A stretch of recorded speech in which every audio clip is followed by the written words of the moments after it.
샬롬 샬롬 샬롬 샬롬. 하나님 사랑합니다. 여러분 주 안에 사랑합니다. 히브리서 2장 말씀 1절에서 4절과 그리고 5절부터 18절로 나뉘어 있습니다. 이 절은 전체가 18절이죠. 히브리서 기자는 교회로부터 교회 밖으로부터의 핍박으로 인해서 배교하는 자들에 대해서 매우 염려하면서 그리스도로 말미암아 구원을 굳게 붙잡아야 할 필요성을 강조합니다. 그는 계속해서 구원의 중심이 되신 예수 그리스도에 관해서 설명하고 있죠. 히브리서는 은혜를 받았다가 자꾸 은혜가 실족돼가지고 떠나려는 자들을 위한 권면의 말씀이다 보니까 예수 그리스도를 자꾸 강조할 수밖에 없겠죠. 하나님에서 이루신 큰 구원, 염려와 권면에 대해서 맨 앞절에 나오고 있습니다. 1절에 보면 이제 그러므로 우리는 들은 것에 더욱 유념함으로 우리가 흘러 떠내려가지 않도록 함이 마땅하다. 천사들을 통하여 하신 말씀이 견고하게 되어 모든 범죄함과 순종하지 아니함이 공정한 보응을 받았다. 이렇게 염려와 권면이 시작이 됩니다. 들은 것에 들은 복음, 보다 구체적으로 말하면 그리스도께서 성취하신 구원에 관한 모든 말씀을 말씀하죠. 들은 것에 이렇게 말씀하시죠. 들은 것에 유념함이라는 뜻은 하나님의 말씀을 잊지 않고 실천하기 위해서 우리는 마음과 생각을 어떻게 가져야 될까? 하나님의 그 구원을 실천하겠다라는 마음과 생각을 가져라.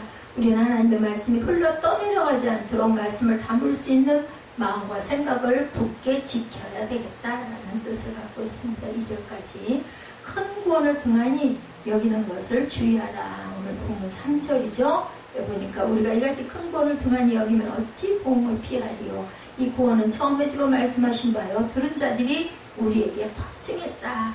참고로 베드로전서 1장 5절과 9절, 디모데후서 4장 18절, 히브리서 6장 9절에도 같은 말씀이 나타나 있습니다.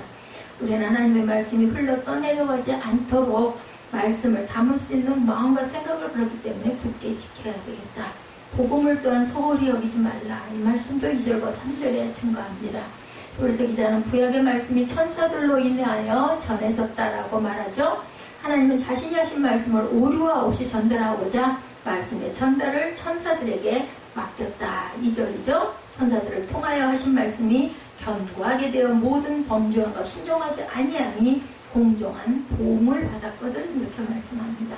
우리가 이 같은 큰 구원을 등한히 여기면 어찌 그 보응을 피할 수 있겠느냐. 이 구원은 처음에 주로 말씀하신 바요 들은 자들이 우리에게 확증했다. 조상들에게 주신 약속을 견고하게 하신 하나님. 로마서 15장 8절입니다. 내가 말하노니 그리스도께서 하나님의 진실하심을 위하여 할례의 추종자가 되셨으니 이는 조상들에게 주신 약속들을 견고하게 하시고 이렇게 증거합니다. 이들 그리스도로 말씀하신 바라는 2절의 말씀, 이 모든 날 마지막에는 아들을 통하여 우리에게 말씀하셨으니 이 아들은 만유의 상속자로 세우시고 또 그로 말미암아 모든 세계를 지으셨다라고 말씀하죠.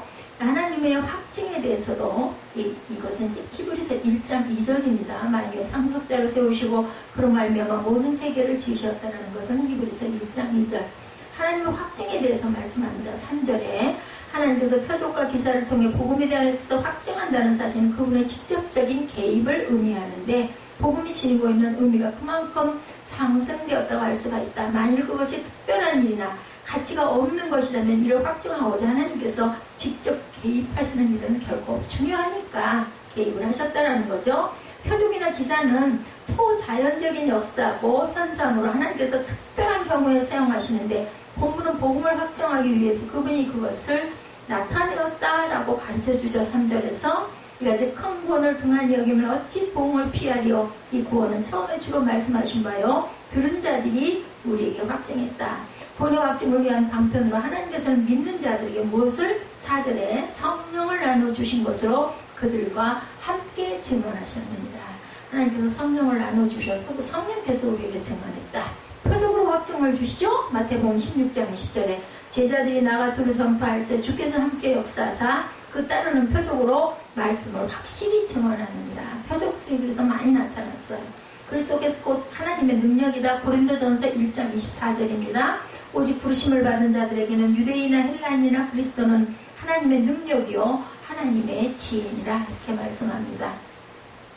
그리고 하나님의 아들이신 그리스도께서 통치하신다. 히브리서 기자는 장차 되어야 할 세상의 통치는 천사가 아니라 예수 그리스도다. 8절에 보면 만물을 그 발 아래 복종하게 하셨느냐 하였으니 만물로 그에게 복종하게 하셨은지 복종하지 않은 것이 하나도 없어야 하겠으나 지금 우리가 만물이 아직 그에게 복종하고 있는 것을 보지 못하고 9절에 오직 우리가 천사들보다 잠시 동안 못하게 하심을 입은 자 곧 죽음의 고난받으심으로 말미암아 영광과 존귀로 관을 쓰신 예수를 보니 이를 행하시면 하나님의 은혜로 말미암아 모든 사람을 위하여 죽음을 맛보려 하심이라. 오늘 본문의 중심입니다. 여기가 8, 9절이 하나님께서는 인간을 창조하시며 그저 버려두지 않으시고 항상 인간을 생각하신다. 6절이죠. 시편 8편 말씀 같습니다. 누구인가가 어디에다 청원하였을 때 사람이 무엇이기에 주께서 그를 생각하시며 인자가 무엇이기에 주께서 그를 돌보시나이까. 그를 잠시 동안 천사보다 못하게 하시며 영광과 존귀로 발을 씌우시며 만물을 그 발 아래 복종하게 하셨으니 만일 만물도 그에게 복종하게 하셨으니 복종하지 않은 것이 하나도 없어야겠으나 지금 우리가 만물이 아직 그에게 복종하고 있는 것을 보지 못했다라고 증거되어 있죠. 네, 6절부터 쭉 보면 그래서 장차 오는 세상이라는 것은 내세를 뜻합니다. 5절에 하나님의 선한 말씀과 내세의 능력을 맛보았다라고 하죠. 하나님은 우리가 말하는 바 장차 올 세상을 천사들에게 복종하게 하심이 아니니라.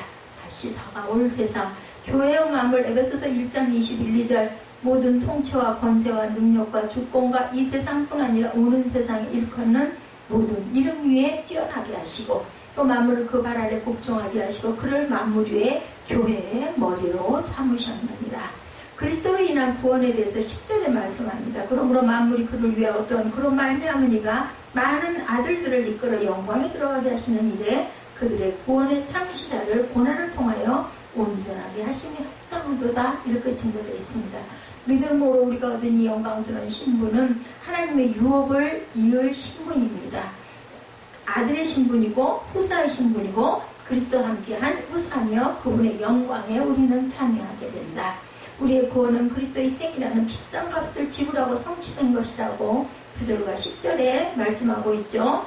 그리스도께서 창조하신 만물에 대해서 골로새서 1장 16절에 만물이 그에 대해서 창조에 대한 하늘과 땅에서 보이는 것들과 보이지 않는 것들과 혹은 왕권들이나 주권들이나 통치자들이나 권세들이나 만물이 그로 말미암아 그를 위하여 창조되었고 믿음의 주라고 그러죠. 히브리서 12장 2절에 천사들을 통하여 하신 말씀이 견고하게 되어 모든 범죄함과 순종하지 아니함이 공정한 보응을 받았거든. 이렇게 증거합니다. 찬송될 주의 이름입니다. 예수 그리스도께서는 자신의 몸을 제물로 하나님께 단번에 드리심으로 말미암아 우리를 죄에서 구원하시고 거룩하게 하셨다. 10절이죠.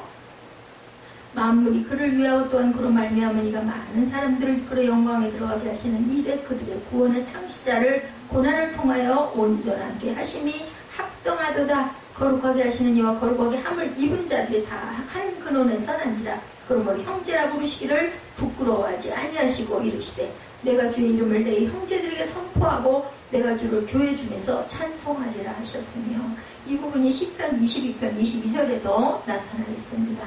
그래서 구속자이신 그리스도, 성육신의 그리스도죠. 14절에 주께서 혈육에 속하셨다는 사실은 그분이 하나님이시며 동시에 인간이시며 또한 신앙 양성을 지닌 분이다. 신과 인간 양성을 다 지닌 분, 예수 그리스도를 그렇게 땅 위에 오시게 하죠. 그리스도께서 혈육에 함께 속하신 것은 마귀의 일을 멸하고자 하시네.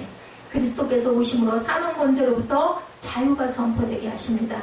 즉 그분이 죽음을 이기고 부활하심으로 우리가 사망에 매여 있지 않게 됐다. 더 이상 그래서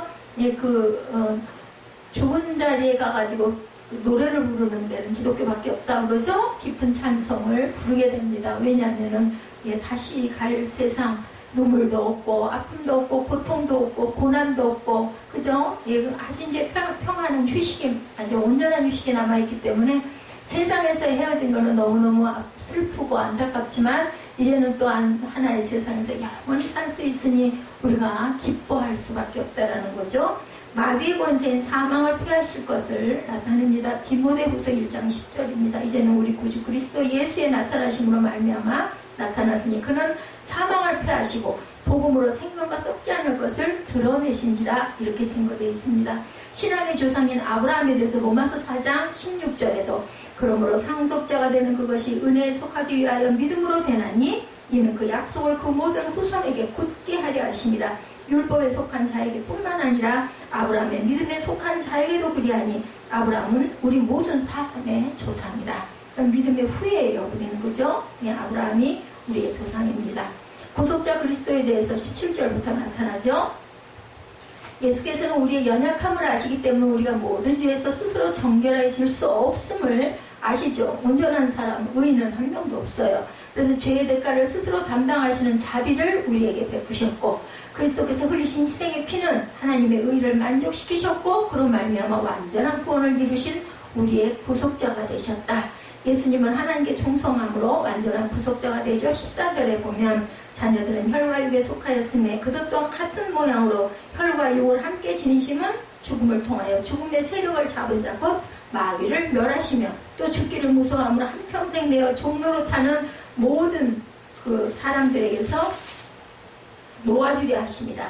이는 확실히 천사들을 붙들어 주려 하심이 아니요 오직 아브라함의 자손을 붙들어 주려 하십니다. 그러니 우리가 사망 권세 앞에서 두려워하고 무서워 떨고 종로로도 해서는 절대로 안 됩니다. 하늘에도 감사, 있으면 있어서 감사, 땅에 있으면 땅에 있는 가족들과 같이 마주보고 살아서 감사하고 하늘에 가면 이 고난과 아픔의 이 모든 것들, 이 번뇌를 다 잊어버릴 수 있어서 감사하는 마음을 가져야 되겠죠.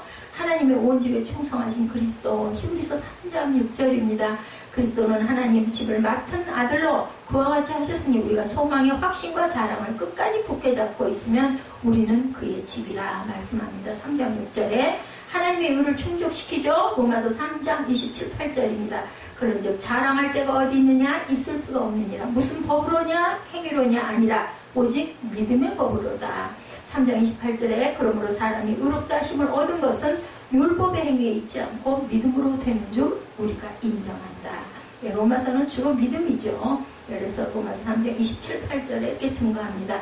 우리를 도우시는 그리스도 마지막 절 18절이죠. 그가 시험을 받아 고난을 당하셨은즉 시험 받는 자들을 능히 도우실 수 있느니라 이렇게 증거합니다. 그리스도께서 겪으신 고난은 우리의 죄를 인한 것이며 인류의 죄의 무게가 어떠함을 가르치는 사건인데 모든 사람은 하나님 앞에서 죄인이고 이를 탕감하는 유일한 방법으로 하나님께서는 그리스도를 희생양으로 선택을 하시죠. 주께서 여러 가지 시험을 당하신 것처럼 주께 속한 성도들에게도 시험이 따르고 악하고 어지러운 세상 속에서 성도들에게 가장 큰 위로가 되는 약속은 세상 끝날까지 그리스도께서 우리와 함께 하시겠다, 도우신다, 그 말씀이에요. 그죠? 매맞았다 그러죠. 마가복음 15장 15절에 빌라도가 무리에게 만족을 주고자 하여 바라바를 놓아주고 예수를 채찍질하고 십자가에 못 박히게 넘겨주었다. 또한 죽음을 당하시죠. 누가복음 23장 46절에 예수께서 큰 소리로 불러 이르시되 아버지 내 영혼을 아버지 손에 부탁하나이다 하고 이 말씀을 하신 후에 순진이라. 또 누가 그랬어요? 그 1호 집사 누구죠? 그 돌 맞아 죽은 집사. 그 집사 같은 경우도 내 영혼을 주님께 부탁하나이다 라고 그렇게 부르짖고 돌아갑니다.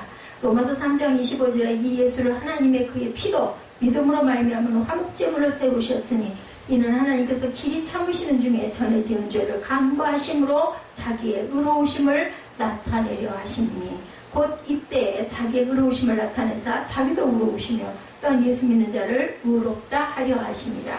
그래서 히브리서 2장은 육신을 입음으로 하늘에 있는 천사들보다 잠시 낮아지신 예수 그리스도께서 성도들과 동일한 시험을 받으신 것을 우리가 알 수 있습니다. 그러므로 예수께서 시험받는 성도들을 구속하는 대제사장의 직책을 완전 무결하게 수용하셨다는 사실을 기억하고 예수를 믿고 따르는 일에 우리가 전력을 해야 되겠다. 천사는 인간을 돌보도록 섬기도록 창조된 영적 존재죠. 히브리서 1장 마지막 절 14절에 모든 천사들은 섬기는 영으로 구원받은 상속자들을 위하여 섬기라고 보내신 게 아니냐 이렇게 증거되어 있습니다. 예수는 만물의 상속자시고 하나님은 예수로 말미암아 모든 세계를 지으셨다. 예수님은 하나님의 영광의 광채다. 1장 3절이죠. 1장으로 잠깐 돌아가 보면 예수는 하나님의 본체의 형상, 하나님은 예수를 통한 능력의 말씀으로 만물을 붙드십니다. 또한 죄를 정결하게 하시죠. 예수는 하나님 앞에서 말씀하라고 하신 일들을 순종함으로 완성하시고 부활 승천하셔서 지극히 높으신 하나님 보좌 우편에서 우리를 위하여 기도하고 계시죠. 그러므로 모든 천사들은 하나님의 아들이신 예수를 경배할지니라. 6절에 이렇게 나타나 있습니다. 예, 하나님의 아들인 예수를 경배할지라. 1장입니다. 1장 6절에 그렇게 나타나 있고, 하나님의 보좌가 영원하듯이 예수 그리스도의 보좌 또한 영원하다. 예, 주는 공평한 규라고 그러죠. 8절에 아들에 관하여 하나님이여 주의 보좌를 명령하며 주의 나라의 규는 공평한 규니라. 왕들이 들고 있는 규 여러분 아시죠? 히브리서 1장 4절에 규란 왕권의 왕위를 에스더가 나갈 때 규를 내밀죠. 안 내밀면 죽어요. 그죠? 예, 홀이라고도 말합니다. 이 땅의 왕의 권세는 몇 년 혹은 길어야 몇십 년이지만 왕 중의 왕이신 예수 그리스도의 권세는 영원 무궁하시고, 주께서는 의를 사랑하시고 불법을 미워하시죠. 그러므로 하나님은 아들 예수께 즐거움의 기름을 풍성하게 부어주십니다. 예수는 인간의 몸을 입고 이 땅에 오셨으나 모든 인류들보다 뛰어나시며 모든 천사들보다 당연히 뛰어난 분이죠. 이 세상에 영혼이란 건 없어요. 이 땅의 모든 것들은 옷이 낡아지듯이 낡아지고 변합니다. 그러나 오직 주님만은 영존하시고 다함이 없으신 영원하신 분이다. 그래서 이것이 히브리서 1장 내용의 중심이었어요. 이어서 본문인 히브리서 2장 1절은 그러므로 라는 단어로 시작이 되죠. 예, 2장. 그러므로 우리는 들은 것에 이렇게 유념해라, 잘 들어라 인 거죠. 예수 그리스도는 천사들보다 우월한 분이시다라는 뜻입니다. 주를 믿는 성도들 예수를 통해서 구원을 받았고, 히브리서 기자는 이것을 2장 3절에 무슨 구원? 큰 구원, so greater salvation이라고 말씀하고 있습니다. 예수를 통하여 이룩하신 구원에 대하여 증거하는 본문은 크게 세 가지 내용을 담고 있어요. 예, 우리가 이것이 큰 구원을 등한히 여기면 어찌 복음을 안 받겠느냐 이렇게 되죠. 예수를 통하여 이룩하신 구원에 대하여 증거하는 부분 세 가지 내용 한번 살펴봅니다. 여러 가지로 증언된 구원들이 나타나서 2장에 하나님께서 아브라함을 믿음의 조상으로 삼으신 후에 계속해서 하나님을 믿고 따르는 믿음의 길이 무엇인지에 대해서 강조하죠. 우리가 고백하는 아브라함의 하나님, 이삭의 하나님, 야곱의 하나님이란 뜻은 어때요? 한결같이 대대로 하나님의 언약을 이루어가는 믿음의 선진들이었기 때문에 그렇게 말씀합니다. 히브리서 11장에서 믿음의 사람들을 일일이 나열한 내용을 우리가 만나게 되는데, 그곳에 가면 아브라함의 이름 이전에 그 전에 아벨, 에녹, 노아가 나타나죠. 이 세 사람 믿음에 대하여 먼저 언급을 합니다. 이런 오늘날도 마찬가지. 하나님의 관심은 오고 오는 이 세상의 많은 인류의 삶에 대해서 믿음의 눈으로 하나님께서는 보고 계시는데, 지금 세계 인구가 80억, 100억에 육박하고 있다고 그러죠. 오대양 가운데 6대주에 흩어져서 살아가고 있는데 삶의 질과 삶의 수준은 전부 다 다릅니다. 빈부의 차이가 크고 삶의 형편이 천차만별이에요. 정말 다행스럽게 생각합니다. 우리나라 이 땅에 내가 이 시대에 태어나서 가지지 못했음에도 불구하고 배가 고파가지고 먹을 게 없는 상황에 놓여있지 않은 거 얼마나 감사한지 몰라요. 하나님의 관심은 구원을 중심으로 하죠. 육의 양식이 아니라 하나님은 표적과 기사와 여러 가지 능력과 하나님의 뜻을 따라 성령이 나누어 주신 방법들을 통해서 구원에 대해서 증언하시는데, 4절의 내용이 그런 말씀이에요. 2장 4절. 하나님도 표적들과 기사들과 여러 가지 능력과 및 자기의 뜻을 따라 성령이 나누어 주신 것들로서 그들과 함께 증언하셨느니라. 하나님은 이미 구약시대에 수많은 선지자들을 통해서 말씀을 하셨어요. 수많은 천사들을 통해서 또한 말씀을 하죠. 그러나 그렇게 주어진 하나님의 말씀에 순종하지 않고 범죄하거나 순종하지 아니한 경우에 공정한 보응을 받았다고 2절에 그런 내용을 언급합니다. 천사들을 통하여 하신 말씀에 경고하게 되어 모든 범죄와 순종하지 아니하니 공정한 보응을 받았거든, 이렇게 증거되어 있죠. 그러므로 우리는 언제 어디서 어떻게 살아가든지 우리가 깨달은 구원의 말씀에 대하여 더욱 유념하고 견고한 믿음을 가져야 되겠다. 이 히브리서는 믿음이 흔들리는, 믿음이 연약해진 사람들을 위해서 집중적으로 말씀을 증거하기 때문에 계속 우리가 강한 믿음, 담대한 믿음, 튼튼한 믿음을 가져야 된다라고 말씀을 하고, 그러다 보니까 그리스도를 계속 강조하죠. 그렇지 못하고 큰 구원의 말씀을 등한히 여기며 그 보응을 피할 수가 없다라는 거예요. 1절에서 4절에 길지 않은 본문에 들은 것 들은 자 확증한 바니 증언하였느니라 이렇게 나타나 있어요. 1절에 들은 것 들은 자, 3절에 혹은 확증한 바니 증언하셨느니라, 4절에 이렇게 나타나 있죠. 믿음은 들음에서 난다고 그래요. 그죠? 우리 잘 알죠. 로마서 10장 17절에 그러므로 믿음은 들음에서 나며 들음은 무엇으로? 그리스도의 말씀으로 말미암느니라. 이것이 우리가 왜 성경의 말씀을 들어야 하는가? 우리는 성경의 말씀을 통해서 무슨 말씀을 듣는가? 우리가 듣는 그리스도의 말씀의 주제는 무엇인가? 이런 얘기예요. 믿음은 들음에서, 들음은 그리스도의 말씀으로 말미암. 아주 짧은, 아주 함축된 그런 내용이죠. 우리가 그리스도의 말씀을 통해서 큰 구원을 얻지 못한다면 우리 믿음이 아무 소용이 없다라는 겁니다. 그러므로 1절을 우리는 들은 것에 더욱 유념함으로 우리가 흘러 떠내려가지 않도록 함이 마땅하니라. 오죽하면 흘러 떠내려간다고 얘기하겠습니까? 마틴 루터는 이 본문을 마치 배의 키가 망가져서 바다가 포류하는 것과 같은 상태다 이렇게 설명하고 있습니다. 배 방향을 조절하는 키가 망가진다면 그저 방향을 잡아갈 수가 없어요. 망망대해서 어떻게 일정한 방향을 정하고 목표한 항구를 향해서 나아갈 수 있겠는가. 그래서 흘러 떠내려가는 자는 구원을 받지 못한다 이렇게 강조합니다. 에서와 야곱은 언약 가정의 후에 쌍둥이죠. 그러나 야곱은 언약의 자손이 되었고 에서는 떠내려가는 자가 되고 말았어요. 똑같은 뱃속에서 나온 쌍태인데도 민수기 12장에 보면 레위의 증손자인 고라가 루벤 자손 다단, 아비람, 온 등과 함께 당을 짓습니다. 그리고 이스라엘 자손 총에 택함받는 자의 회중 가운데 250명을 규합해서 모세를 거슬러 대적하는 사건이 있어요. 하나님이 세우신 모세의 지도력에 불만을 나타내는, 그때도 보면은 쿠데타가 엄청 많았다라는 걸 우리가 알 수가 있어요. 그죠? 이러한 반역 소식을 들은 모세는 하나님 앞에 엎드립니다. 그리고 고라에게 명합니다. 내일 각기 향로에 불을 담아가지고 야훼 앞에서 향로 위에 향을 두라 이렇게 명령합니다.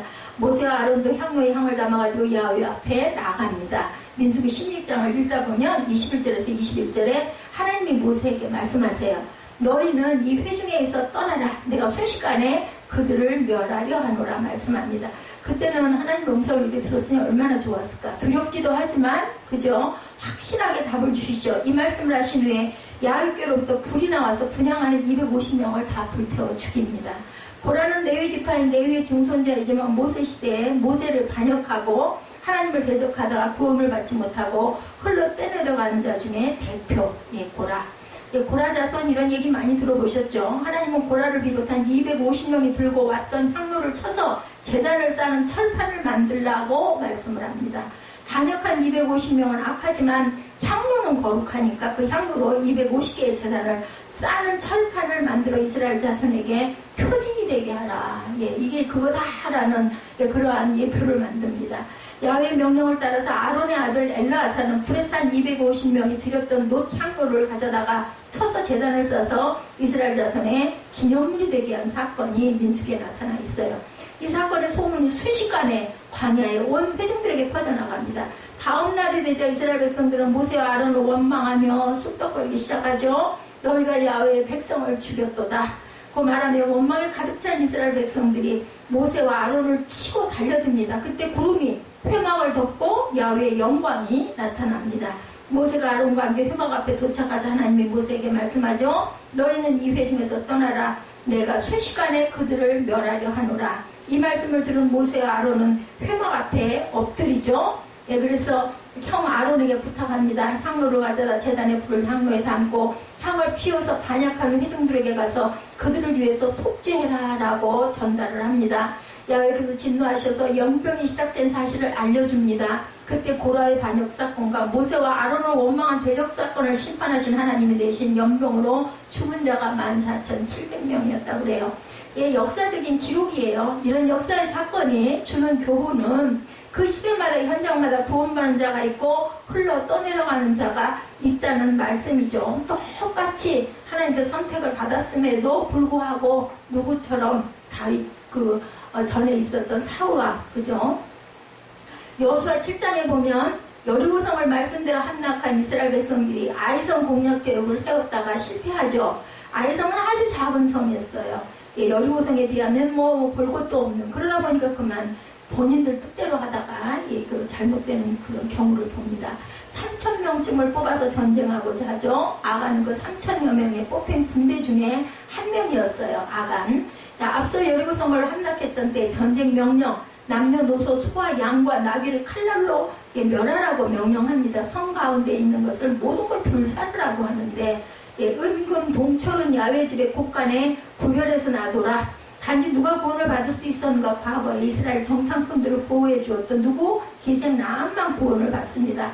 기생 나한 덕분에 그녀의 부모, 형제, 친족들은 온전히 성 밖으로 도망갈 수가 있었죠. 구원을 받습니다.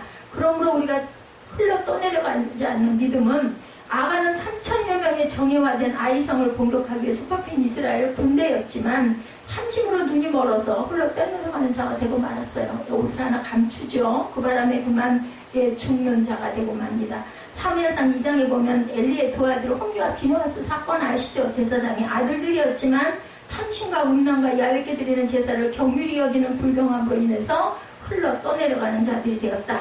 사울은 이스라엘의 초대 임금이었지만 어때요? 하나님조차 그를 왕 삼으신 것을 후회하시죠? 그리고 선지자 사무엘을 시켜서 흘러 떠내려가는 자가 되게 합니다. 민수기 20장 이하에 보면 모압왕 발락에게 매수된 선지자 발람은 흘러 떠내려가는 자가 되고 말죠. 가룟 유다는 예수에게 기름 부음 받은 12제자 중에 하나였어요. 가룟 유다도 예수를 파버린 흘러 떠내려가는 자가 됩니다. 그 중에도 우리가 얼마나 성경 내용을 들어 얼마나 알고 있겠습니까만은 본문 1절은 우리가 들은 것을 더욱 유념함으로 이렇게 말씀합니다. 유념하지 못하면 흘러 떠내려가는 불행한 자가 된다라는, 그렇기 때문에 잘 봐라, 잘 느껴라 라고 말씀하는 거예요. 구약의 그 많은 말씀들과 예수께서 이 땅에 오셔서 계신 동안에 하나님의 나라를 비유로 설명해 주신 많은 여러 가지 교훈의 말씀들은 목적이 하나예요. 구원을 이루라는 것. 네, 그렇죠. 우리가 주여 주여 하고 살지만 구원 받지 못한 믿음이라면 얼마나 안타깝고 불행할 것인가. 입술로만 주여 주여 해봤댔자 온전한 구원을 이루지 못하면은 너무나 안타깝고, 우리가 장례가 오늘도 어제도 있었지만은 오늘도 갔다가 그 하완 그 예배가 있고 했겠지만은 정말 구원을 받았는가? 이 부분이 정말 우리는 돌아간 분들을 놓고 우리는 기도해드려야 되고, 우리가 아무리 기도한다 하더라도 온전한 구원을 이루지 못하고 가신 분이 그런 천주교에서는 그런 얘기를 한다고 그래요. 열심히 기도하다 보면 혹시 구원을 받을지 그런 거는 없습니다. 그렇지만 그 영혼을 위해서 우리는 기도해 줘야 되겠죠. 똑같이 권사로 신부를 그렇게 열심히 봉사하고 했지만 구원을 이루지 못한 사람들도 있다는 안타깝죠. 이 세상에서 아무리 부자로 살면 뭐 할 건가? 예수의 비에 나오는 내용처럼 부자와 거지 나사로 사건, 그죠? 죽어서 부자는 지옥에 가고 거지 나사로는 천국에 가는 그 사건 비유로 말씀을 하신 건데, 부자이기 때문에 지옥에 가고 나사로는 이 땅에서 불쌍하게 살았던 거지였기 때문에 천국에 간 것은 아니에요. 분명히 부자라고 천국을 못 가라는 법은 없죠. 구원받지 못한 인생이라면 이 세상의 권력과 명예와 부와 학문과 학력, 가문, 외모, 인기, 자랑 모든 것은 아무런 의미가 없다라는 거죠. 3절에 큰 구원을 공동번역 성경에서는 값진 구원이다 이렇게 표현합니다. 커다랗다라는 그 뜻이 아니라 큰 구원이라는 것은 값진 구원을 얘기한다라는 거죠. 값진 구원. 바람이 불어가지고 자꾸만 넘어가네요. 큰 구원을 등한히 여기면, 값진 구원을 등한히 여기면 이게 더 은혜가 있겠죠.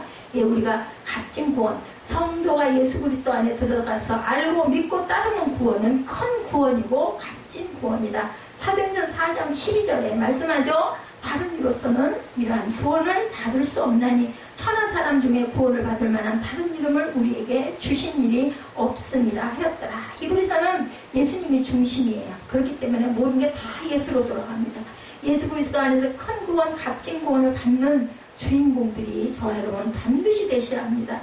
억울하잖아요. 기껏 예배드리고 하나님 섬겼다가 큰 구원을 못 이루면 얼마나 억울하겠어요. 그렇기 때문에 우리는 큰 구원을 이루어야 되겠다. 장차 올 세상의 구원에 대해서 말씀하죠. 예수 그리스도는 어제나 오늘이나 영원토록 동일하신 조용히 목사님이 이 말씀을 아주 두고 늘 썼어요. 히브리서 13장 8절 말씀이죠. 그런데 예수께서 그러하신 것처럼 하나님 아버지는 어제나 오늘이나 또 내일도 동일하신 분이다. 5절에 장차 올 세상, 앞으로의 세상을 일컫습니다. 하루가 천년 같고 천년을 하루처럼 대하시는 하나님 안에서 하나님이 이루어가시는 구원의 역사는 영원 무궁하시다. 하나님은 아브라함 때 때 아브라함과 함께 사셨죠. 이삭의 때에는 이삭과 함께 하셨습니다. 야곱의 때는 야곱과 함께 하셨어요. 요셉의 때는 애굽의 노예로 팔려간 요셉과 함께 하시고, 모세의 때는 호렙산 그 허리에서 양떼를 치던 80세이던 모세와 또한 함께 하십니다. 여호수아 때는 여호수아와 함께 하신 하나님은 갈렙과도 함께 하셨어요. 사사시대 기드온과 함께 하시고 드보라 여선지자와도 함께 하십니다.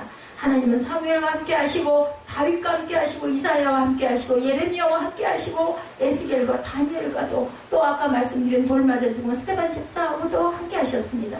그 하나님께서 엘리야, 엘리사, 수룹바벨, 에스라, 느헤미야, 에스더, 학개, 말라기 선지자와 함께 하셔서 지금 우리가 그것을 성경으로 묶어서 그 증거들을 보고 읽고 느끼고 묵상하고 가고 있습니다. 하나님은 세례 요한을 통해서 그 시대에 이루시려는 구원에 대하여 계속하여 회개를 선포하시고, 구원과 하나님의 나라에 대해서 말씀하시고, 듣고 믿고 따르는 자가 구원을 받는다라고 선포하고 있죠. 오늘도 마찬가지죠. 가룟 유다는 예수로부터 12제자 중에 한 사람인 제자로 부름을 받은 영광을 누리면서 출발을 했는데, 또 누구예요? 데마, 그죠? 세상으로 간 데마 역시도 3년 동안이나 예수를 따라다녔지만 예수께서 이루는 큰 구원과 상관없는 불행한 인생이 되고 말았다. 데마도 그 바울을 따라다니면서 굉장히 큰 일을 많이 하고 많이 보고 많이 섬겼던 사람이에요. 근데 결국은 바울이 오해 갇힌 사이에 세상으로 갔어요.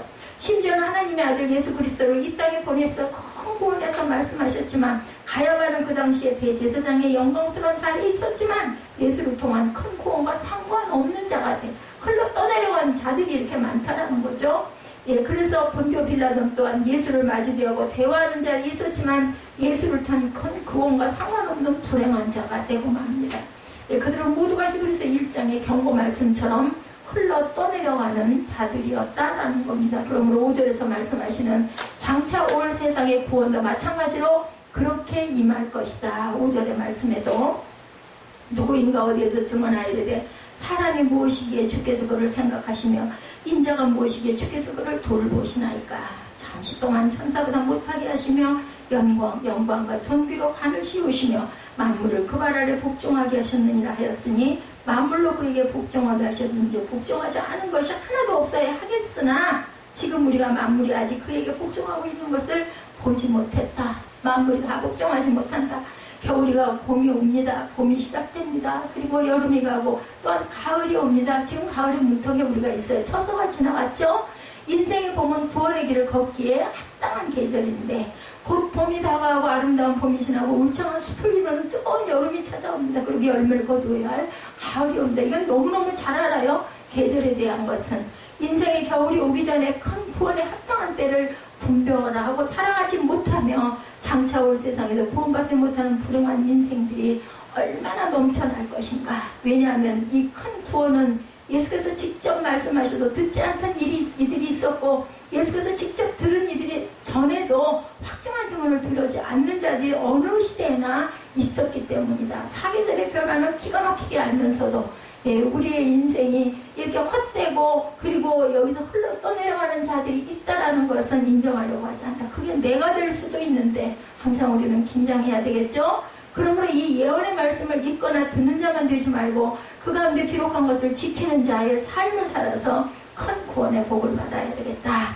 요한계시록 1장 3절에 보면 때가 가까움이라 라고 말씀합니다. 출애굽했지만 광야생활 40년을 지내며 나중에 요단강을 건너 가나안에 들어간 사람은 출애굽한 백성들 중에 여호수아와 갈렙뿐이었어요. 1세대는. 나머지는 모두 다 광야에서 태어나 40세 미만의 젊은이들 뿐이어서 광야에서 태어난 자들만 2세대들만 들어갑니다. 여호수아와 갈렙만 들어가고, 그러므로 구원이란 영광스러운 것이고 값진 것이며 9절의 말씀처럼 하나님의 은혜로 말미암은 것이다. 9절이죠. 오직 우리가 천사들보다 잠시 동안 못하게 하심을 입은 자도 죽음의 고난받으심으로 말미암아 영광과 존귀로 하늘 쓰신 예수를 보니 이를 행하시면 하나님의 은혜로 말미암아 모든 사람을 위하여 죽음을 맛보려 하십니다. 하나님의 은혜입니다. 우리가 살아있는 것도 우리가 누리는 모든 것도. 2000년 전에 예수께서 갈릴리 베들레헴에 인간의 몸을 입고 오신 초림이 영광스러운 일이었듯이 천사장의 호령 나팔 가운데 구름 타고 오시는 재림의 순간도 분명히 임할 것이다. 그날은 큰 구원의 날임에 동시에 피할 수 없는 심판의 날이기도 하다. 주님 안에서 큰 구원을 온전히 이루는 은혜의 주인공들로 저와 여러분들은 살아가시기를 주님의 이름으로 축복합니다. 영광과 존귀로 관을 쓰신 구원이죠. 우리에게 구원을 주시는 분은 예수 그리스도 한 분, 예수만이 길이요 진리요 생명이십니다. 예수를 믿지 않고 예수로 말미암지 않고는 하나님 아버지께로 갈 자가 없습니다. 믿음은 들음에서, 들음은 무엇으로? 그리스도의 말씀으로. 예수는 잠시 동안 천사들보다 못한 것 같은 인간의 몸을 입고 이 땅에 오셨어요. 그 예수는 죽음의 고난을 받으심으로 영광과 존귀로 관을 쓰셨다고 그러죠. 7절에 씌우시며 라는 피동으로, 9절에서는 쓰신이란 능동으로 표현이 되어 있습니다. 둘 다 맞는 말이죠. 왜냐하면 하나님 안에 예수께서 계시고 예수 안에 하나님께서 함께 계시기 때문이다. 예수 안에서 이루어진 이 큰 구원은 모든 것이 하나님의 은혜고 고난이 없는 영광은 없다라는 거죠. No cross, no crown입니다. 누구라도 그렇고 무슨 일이라도 그렇다. 하나님은 인간을 구원한 큰 구원을 위하여 독생자 예수 그리스도를 십자가에 내어주셨기 때문에 우리에게도 고난은 반드시 따라다닌다. 그리고 그 고난에서 우리가 아름답고 귀한 단 열매를 맺는 것, 구원의 역사죠. 예수는 골고다 언덕에서 십자가의 고난과 죽음을 다 감당하십니다. 그리고 무덤에 장사 지내셨죠. 예, 그리고 하나님 아버지는 예수 그리스도 죽은 지 4월 만에 다시 살리셔서 부활의 첫 열매가 되게 하셨어요. 그래서 우리가 주일을 7날 되는 날 우리가 지키죠. 하나님의 날이 됐습니다. 예수는 죽음의 고난을 받으신 이후에 영광과 존귀를 쓰신 영존하신 하나님의 아들이시죠. 이 큰 구원의 은혜가 우리 각 사람과 주변의 모든 사람들에게 일일이 전파될 수 있기를 축원합니다. 11절부터 18절까지는 십자가의 위대성을 말씀합니다. 그리스도의 탁월성은 믿음 생활의 견고한 기초. 오늘 본문에서 계속해서 천사와 비교해서 그리스도의 탁월한 몇 가지를 소개합니다. 천사가 불꽃으로 역사하고 바람으로 역사하면 주님은 탁월하신 분이기 때문에 더 큰 불꽃으로 역사하시고 더 놀라운 바람으로 역사해야 하는 것이라는 것이 우리 생각인데, 하나님은 전혀 다른 신비한 방법으로 그리스도의 탁월성을 증거하십니다. 그것이 바로 십자가였다. 그죠? 더 크게 막 벼락을 치고 막, 그죠? 천지를 막 무너뜨리고 이럴 거 그걸 다 바랬어요. 이스라엘인들은. 그런데 하나님은 아주 볼품없는 죽으심으로, 그죠? 매달림으로, 누구나 매달릴 수 있는 그 정치인 범죄자들을 매달렸다고 그러죠. 십자가에다는 거기에 그냥 매달려서 그냥 힘없이 돌아가시는 그런 모습으로 하나님께서는 증거합니다. 십자가죠. 본문은 십자가의 위대성을 말하면서 두 가지 면을 강조합니다. 겸손입니다. 11절 하반절, 그러므로 형제라 부르기를 부끄러워 아니하고 말씀하죠. 11절 볼까요? 거룩하게 하시는 이와 거룩하게 함을 입은 자들이 다 한 근원에서 난지라. 그러므로 형제라 부르시기를 부끄러워하지 아니하시고, 안 부끄러워하시고 그렇게 그것을 다 감당하십니다. 마치 누구 같아요? 아브라함의 아들, 그죠? 이삭의 모습 같죠? 그 청년, 18살, 16살 소년이 아버지가 묶어가지고 바위에다가 갖다가 눕혀서 그것을 찌르려고 한다고 그대로 묶여갖고 있겠느냐고요. 우리가 상상을 해봐도 참 이상한 일이다 라고 할 거예요. 요즘 애들 같으면 아마 거꾸로 죽이려고 달려들걸요. 믿는 사람들은 주님 안에서 한 형제고, 그래서 서로 형제라고 부르는 거죠. 교회에서 직분을 없애고 형제라고 부르는 교회들 있어요. 그죠? 선교단체로부터 출발한 교회, 그죠? 그 전에 이미정 자매, 그 교회가 그렇습니다. 예, 집사라는 호칭도 쓰지 않고 형제 자매, 심지어는 목사님도 목사라는 호칭을 쓰지 않고 그냥 형제라고 부르기도 한다고 그러는데, 한국 문화에서는 약간 거부감이 나는 그러한 호칭들이죠. 형제 자매라는 호칭으로 통일되기를 원하는 그러한 분들은 주장하시는 것이, 주님께서 우리를 형제라고 했는데 우리도 주님의 모습을 따른다면 당연히 그렇게 해야 되지 않겠느냐, 이렇게 주장을 한다고 그래요. 그래서 교회에서 집사, 권사, 장로 등의 호칭을 가진다면 계급을 나누는 게 아니냐, 이렇게 이제 반박을 한다고 합니다. 어떤 것이 어떤 주장이 옳은지 아니면 더 합리적인지는 알 수 없지만은, 주님께서 우리에게 형제여라고 했다고 해서 우리가 주님에게 주님이라고 하지 않고 형제여 할 수는 없는 것 아니겠는가, 또 이런 주장도 있습니다. 한국 문화에서는 신앙의 문제를 떠나서 굉장히 불경하게 느껴지지 않는가. 형제라는 호칭은 나이가 많고 지위가 위에 있는 사람들이 아랫사람들을, 청년들을 향해서 형제여 하고 부르죠. 그런데 아버지 뻘 되고 할아버지 뻘 되는 분에게 형제여 하기는 좀 그렇지 않겠느냐 이거죠. 그러므로 앞선 사람은 앞세워지고 높은 사람은 높여주고 서로 높여주는 거죠. 서로. 그리고 항상 겸손한 자세를 가지고 연연하여 그 연약하게 여겨지는 자를 형제로 삼는 삶을 우리가 실천하고 가야 되겠다. 고난의 동참이에요. 겸손, 첫째는 겸손, 둘째는 고난의 동참. 본문은 주님께서 주님의 자녀들에게 혈육에 속했다 14절에 이렇게 말씀하고 있어요. 그죠? 14절 자녀들은 혈과 육에 속하였으며 그도 또한 같은 모양으로 혈과 육을 함께 지니심은 죽음을 통하여 죽음의 세력을 잡은 자 곧 마귀를 멸하시며 또 죽기를 무서워함으로 한평생 매여 종을 못하는 모든 자들을 놓아주려 하십니다. 죽음이 무서워가지고 쩔쩔쩔 매는 생명 때문에 그냥 모든 걸 다 팔아제끼는 그런 그 사람들도 있죠. 그리고 주님은 범사의 형제들과 같이 되셨는데 그것이 마땅하다. 17절에 그가 범사의 형제들과 같이 되심이 마땅하도다. 이는 하나님의 일에 자비하고 신실한 대제사장이 되어 백성의 죄를 속량하려 하십니다. 딱 목적은 하나예요. 우리 구원하시고 우리 죄를 속량하시고 그래가서 하나님과의 교통함이 있는 영원한 세계에 동참하게 하시려고. 왜 주님께서 이렇게 고난에 동참하신 그 이유, 이 땅에 오셔서 십자가를 지신 이유 딱 하나죠. 구원이에요. 구원.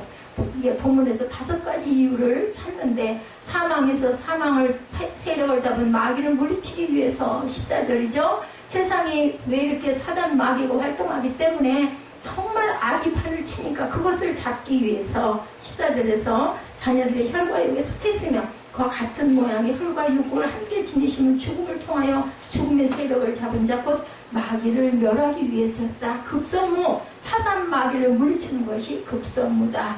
어려움을 당할 때마다 마귀가 역사해서라고 생각할 필요는 없지만 마귀가 우리와 우리 가정을 무너뜨리기 위해서 끊임없이 활동하고 있다는 사실을 우리가 잊지 말아야 된다. 왜 인간은 어렸을 때부터 곁길로 가려고 할까? 그죠? 자꾸 아이들 보면 하지 말라는지 뻔히 불보듯이 뻔히 보이는데 그 아이들은 그걸 인정하지 않으려고 그래요. 우리 안에 원죄가 있기 때문이다. 죄성을 갖고 있기 때문이죠. 그 죄는 사단에게서 왔어요. 그러므로 인간의 죄성과 사단 마귀가 만나면 그 죄는 더욱더 구체화가 되고 마귀를 물리치는 것이 신앙생활을 승리로 이끄는 중요한 요소입니다.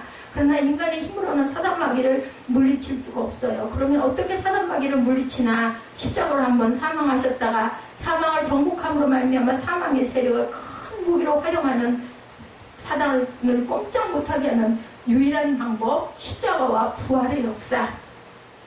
사단이 한번 크게 질렸기 때문에 그리스도의 십자가만 보면 사단은 꼼짝 못한다고 그저 그 혈비들이 십자가를 들고 새벽녘에 딱 십자가만 앞에 보이면 도망을 간다면서요. 그런 얘기들이 있습니다. 십자가 외에 사단을 이길 수 있는 인간적인 능력이 어디에도 없다. 그러므로 가장 위대한 능력은 십자가.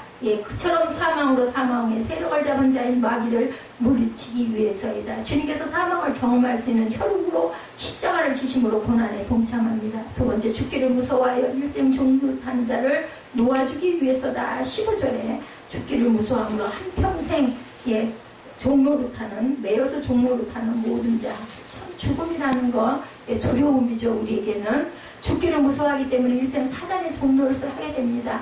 죽음의 공포는 자유를 가진 사람을 종으로 만드는 힘을 갖고 있어요.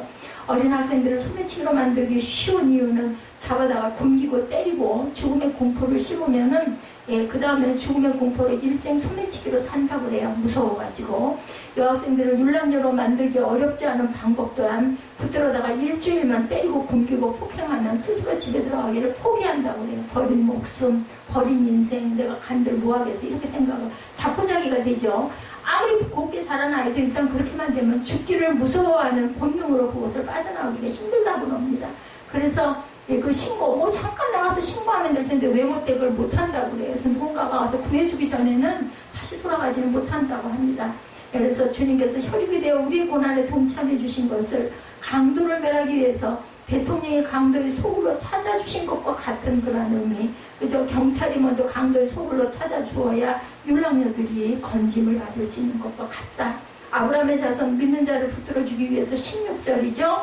예수 그리스도의 구원은 단순히 영혼의 구원만을 의미하지는 않습니다. 주님은 우리의 영혼을 위해 구원의 길을 여셨을 뿐만 아니라 우리의 삶도 구체적으로 붙들어주기 위해서 혈육이 되셨어요. 요한복음 10장 9절에서 10절이죠. 우리의 영혼의 구원 이상의 것을 주님께서는 우리를 위해 베푸셨습니다. 베푸셨습니다.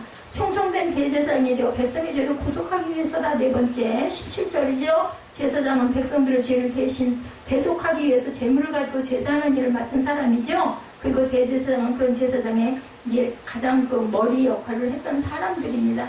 근데 신약시대의 대제사장은 머리 제사장이 아니라 위대한 제사장을 의미하는데, 그것은 바로 자신의 몸을 제물로 삼아서 제사하는 분이 위대한 제사장, 영원한 제사장 예수 그리스도시죠. 그리고 성경의 구속이라는 단어는, 구원이라는 단어와는 다른 단어입니다. 구속이라는 단어에는 구속을 위해서는 피의 대가가 꼭 필요하다. 피가 혈육이 있어야만 그 피를 흘릴 수가 있죠. 주님께서 피를 흘려 백성의 죄를 구속하기 위해서 주님은 마땅히 혈육이 되어 주실 수밖에 없었다. 우리에게 시험 받는 자들을 능히 도우시기를 위해서 18절이죠. 주님도 5번째입니다. 시험을 받으셨죠. 인간의 시험을 몸으로 느낍니다. 그래서 주님은 시험 받은 우리를 능히 도울 수가 있는 분이다. 고통도 똑같이 느끼죠. 인간의 몸을 입고 오셨기 때문에. 주님께서는 전지하신 능력으로 인간의 고통을 잘 아세요. 심지어 주님은 우리 자신보다 우리의 고통을 더 잘 알고 계십니다. 본인도 겪으셨기 때문에. 그래도 그 고통을 몸으로 같이 느껴주고 돕기 위해서 우리의 혈육이 되어주셨다. 이처럼 우리를 위해 고난에 동참하신 주님 앞에서 우리는 과연 어떻게 해야 할까? 우리에게도 성육신의 삶이 필요하죠. 그것은 우리 그리스도인에게는 아주 마땅한 꼭 지켜야 할 일입니다. 믿음은 머리만의 믿음이 되어서는 안 되죠. 생각만의 믿음이 되어서도 안 됩니다. 마음만의 믿음이 되어서도 안 됩니다. 입으로만 말하는 믿음이 되어서도 안 됩니다. 우리의 믿음은 성육신의 믿음, 구체적인 사랑을 펼치는 손끝으로 가는 믿음이 되어야 하고, 영혼을 위해서 전도하는 발끝으로 가는 믿음이 되어야 되겠다. 그것이 십자가의 의미를 아는 진정한 믿음입니다. 항상 주님의 은혜에 감사하고 주님의 손길에 의지하면서 구체적으로 하나님의 뜻을 이루어 가시는 겸허하고, 그리고 우리가 순종할 줄 아는, 그리고 겸손한 저와 여러분들이 되시기를, 그리고 하나님을 경외하는 저와 여러분들이 되시기를 주님의 이름으로 축복합니다. 우리 결단 찬양하시고 기도하시는 시간 갖죠.